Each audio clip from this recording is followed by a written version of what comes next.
কাঁঠাল পুষ্টিগুণে ঠাসা, অত্যন্ত জনপ্রিয়, সুস্বাদু, এমনকি রসালো গ্রীষ্মকালীন একটি ফল, যেটাতে প্রচুর পরিমাণের ক্যালসিয়াম, ম্যাগনেসিয়াম, এমনকি ভিটামিন এ, বি, সি থাকে, যেটা শরীরের রোগ প্রতিরোধ ক্ষমতা বৃদ্ধি করে এমনকি শরীরকে সুস্থ রাখতে সাহায্য করে।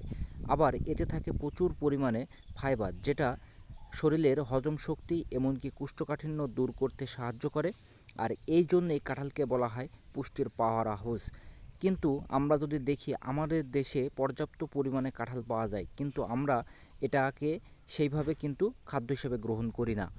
কিন্তু অন্যান্য বহির্বিশ্বের বিভিন্ন দেশে আমরা দেখতে পাই কাঁঠাল কিন্তু অত্যন্ত জনপ্রিয় একটি ফল, এবং সেসব দেশে অনেক অর্থ খরচ করে কিন্তু এই কাঁঠালকে খাদ্য হিসেবে তারা গ্রহণ করে।